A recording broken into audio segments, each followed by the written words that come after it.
नमस्कार. आज आपण भारतीय राज्यघटनेतील दोन अत्यंत महत्त्वाच्या पदांबद्दल बोलणार आहोत, ज्यावर स्पर्धा परीक्षांमध्ये हमखास प्रश्न विचारला जातो. ती पदं आहेत महान्यायवादी आणि महाधिवक्ता. भारत सरकारला किंवा आपल्या राज्य सरकारला कायद्याचा सल्ला कोण देतं? त्यांचे मुख्य कायदेशीर सल्लागार असतात तरी कोण?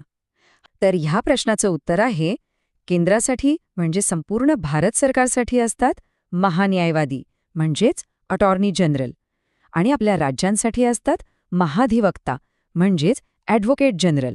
लक्षात ठेवा, ही दोन्ही पदं आपल्या राज्यघटनेने निर्माण केलेली खूप महत्त्वाची पदं आहेत. ओके, तर आज आपण काय काय बघणार आहोत? आधी या पदांची ओळख करून घेऊ, मग त्यांची नियुक्ती आणि संबंधित कलमे कोणती आहेत ते पाहू. त्यानंतर त्यांचे अधिकार, कर्तव्य आणि त्यांना मिळणारे खास संसदीय विशेषाधिकार समजून घेऊ. आणि हो, सगळ्यात महत्त्वाचं, या दोन्हींची तुलना करणारा एक सोपा तक्ता आणि परीक्षेसाठी काही खास मुद्दे सुद्धा बघणार आहोत. चला तर मग सुरू करूया आपल्या पहिल्या भागापासून. पाहूया कार्यकारी मंडळात यांची नेमकी भूमिका काय असते.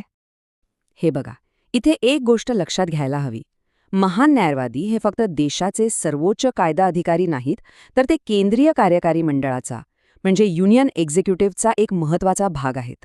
आणि तसंच महाधिवक्ता हे राज्याच्या कार्यकारी मंडळाचा म्हणजेच स्टेट एक्झिक्युटिव्हचा भाग असतात. सोप्या भाषेत सांगायचं तर ते सरकारचे वकील म्हणून काम करतात. ठीक आहे, आता आपण वळतोय सगळ्यात महत्त्वाच्या भागाकडे. परीक्षेच्या दृष्टीने हा भाग मोस्ट इम्पॉर्टंट आहे. म्हणजे यांची नियुक्ती कशी होते आणि घटनेतली कोणती कलमं यांच्याशी संबंधित आहेत.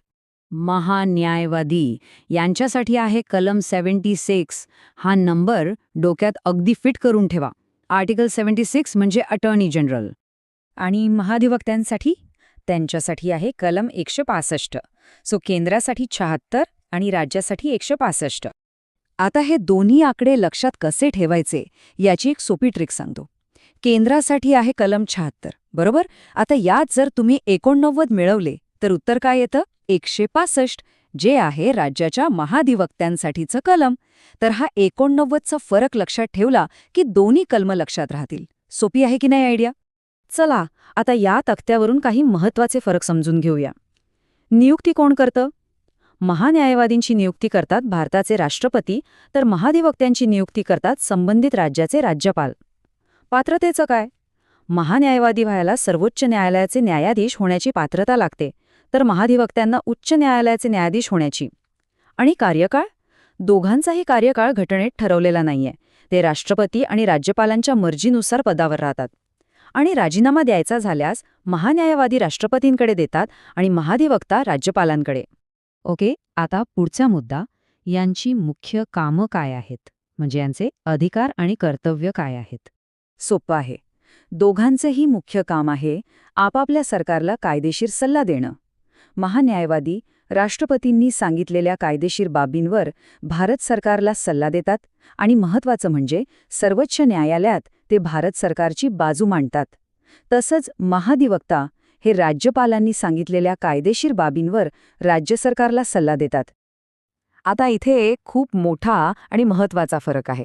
कलम 76(3) नुसार महान न्यायवादींना म्हणजे अटॉर्नी जनरलांना भारतातल्या अगदी कोणत्याही कोर्टात जाऊन सुनावणीत भाग घेण्याचा अधिकार आहे, संपूर्ण भारतात. पण महाधिवक्त्यांचा हा अधिकार फक्त आणि फक्त त्यांच्या राज्याच्या हद्दीतील न्यायालयांपुरताच मर्यादित असतो. हा फरक नीट लक्षात ठेवा. आता एक इंटरेस्टिंग भाग येतोय, ज्यावर परीक्षेत हमखास प्रश्न असतोच. तो म्हणजे या अधिकाऱ्यांना मिळणारे संसदीय विशेषाधिकार. हे बघा, या दोघांनाही एक खास पॉवर आहे. महान्यायवादी कलम 88 नुसार संसदेच्या दोन्ही सभागृहात म्हणजे लोकसभा आणि राज्यसभा दोन्हीच्या कामकाजात भाग घेऊ शकतात, बोलू शकतात.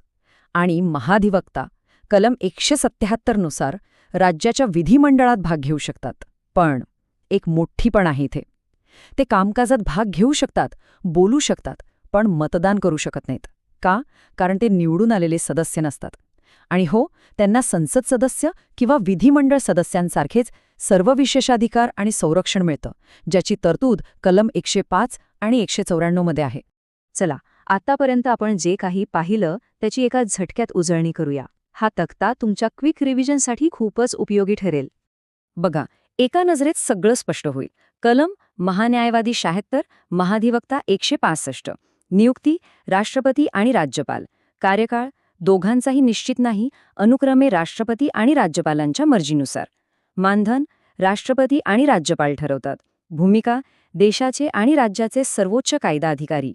आणि राजीनामा ज्यांनी नियुक्ती केली त्यांच्याकडेच, म्हणजे राष्ट्रपती आणि राज्यपालांकडे. हा टेबल म्हणजे परीक्षेच्या आदल्या दिवशी रिव्हिजनसाठी परफेक्ट आहे.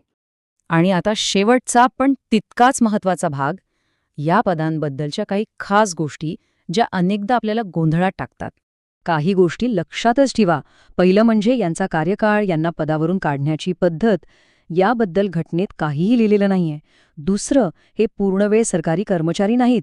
म्हणूनच तिसरा मुद्दा, त्यांना खाजगी वकिली करायला परवानगी आहे, फक्त त्यांनी सरकारच्या विरोधात केस लढायची नाही. चौथं, ते कॅबिनेटचे सदस्य नसतात. आणि पाचवा, एक महत्त्वाचा संकेत आहे की जेव्हा सरकार बदलतं, म्हणजे मंत्रिमंडळ राजीनामा देतं, तेव्हा महान्यायवादी सुद्धा पदाचा राजीनामा देतात, जेणेकरून नवीन सरकार आपल्या पसंतीचा कायदाधिकारी नेमू शकेल.